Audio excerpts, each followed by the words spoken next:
The general picture in the combat zone to date is as follows. Southern bridgehead. Left bank, Kherson region in the state of formation of an operating zone with a depth of 10 to 20 kilometers. In fact, all conditions for its formation have been created. There is a process of fixing and strengthening of capabilities for fire pressure/control. This operating area looks very interesting, especially if we take into account such a place as the Kinburn Spit, which is a dagger under the rib for the Russian grouping on the left bank, kind of alive so far, but breathing is becoming increasingly difficult. The command of the Russian troops is well aware of this, but cannot do anything about it. Zaporizhia location in the state of forming conditions for a counterattack. At the moment the conditions are not formed, but the possibility of shooting through to the Azov coast accelerates this process.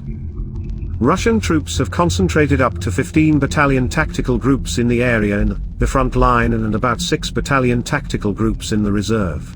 It is noteworthy that these 6 battalion tactical group are focused on the crossroads between the left bank of Kherson and the Zaporizhia location, that is, with a one-time activation of certain actions, can be used extremely ineffectively. Obviously, it will be. East, the Donbass bridgehead.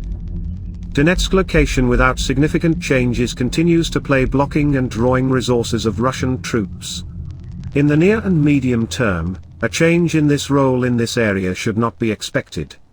And as soulless as it may sound, it has to. In fact, it is on what Ukrainian soldiers do in the Donetsk location will hold all that will be done on the other bridgeheads. And it is not only about tying the enemy resource, but also about solving a number of other, very important tasks, which is not the time to talk about.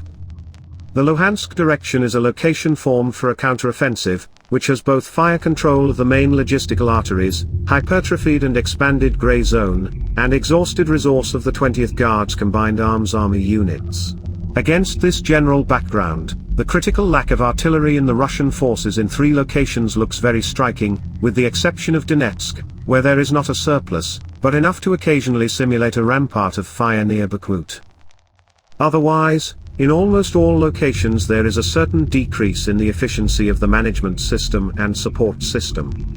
Logistics and the ability to compensate for losses in a timely manner, even as a poor resource in the form of useless recruits, are deteriorating.